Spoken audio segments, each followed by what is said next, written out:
एक कौवे की गरुड़ से दोस्ती हो गई। दोनों काफी समय साथ गुजारते थे। उनमें मित्रता इतनी गहरी हो गई थी कि आपस में कभी कोई बात नहीं छिपाते थे। एक दिन दोनों एक नदी के किनारे पेड़ पर बैठे बात कर रहे थे। तभी एक यमदूत उधर से गुजरा। वो कौवे को देखकर मुस्कुराया। गरुड़ और कौवे ने उस यमदूत को अनदेखा किया और अपनी बातों में लग गए। लेकिन अगले दिन फिर वही हुआ। दोनों बातें कर रहे थे। तभी वही यमदूत फिर उधर से गुजरा। वो फिर कौवे को देखकर मुस्कुराया। इस बार कौवे को कुछ शंका हुई। उसने गरुड़ से कहा कि ये यमदूत मुझे देखकर कल भी मुस्कुराया था और आज भी वैसे ही मुस्कुराया। कुछ गड़बड़ है, हो सकता है मेरी मृत्यु आने वाली है। गरुड़ ने उसे समझाया कि ऐसा कुछ नहीं है, ये एक संयोग भी हो सकता है, तुम चिंता मत करो। 2-3 और ऐसे ही निकले। रोज यमदूत कौवे को देखकर मुस्कुराता। अब तो कौवे को यकीन हो गया कि निश्चित ही मेरी मौत नजदीक है।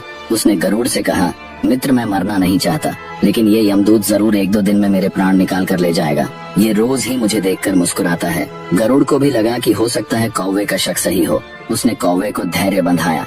गरुड़ ने कौवे से कहा, तुम चिंता मत करो मित्र, मैं तुम्हें यहाँ से इतनी दूर ले जाऊंगा कि ये यमदूत तुम्हें दिखाई ही ना दे। गरुड़ ने कौवे को अपनी पीठ पर बैठाया और उस जंगल से हजारों किलोमीटर दूर कैलाश पर्वत पर ले गया। दोनों को अब ये डर नहीं रहा कि यहाँ कोई उन्हें परेशान कर सकता है। लेकिन वे जैसे ही कैलाश पर्वत पर पहुंचकर एक गुफा तक पहुंचे, वहाँ वो यमदूत पहले से ही मौजूद था। उसने कौवे को देखते ही उस पर पांच फेंककर उसके प्राण निकाल लिए। गरुड़ देखता रह गया। उसने यमदूत से पूछा, तुमने इसे मारा क्यों? यमदूत ने कहा कि इसकी मौत इसी समय लिखी थी, इसलिए इसके प्राण निकाल लिए। गरुड़ ने फिर पूछा, तो फिर तुम इसे देखकर उस जंगल में मुस्कुराते क्यों थे?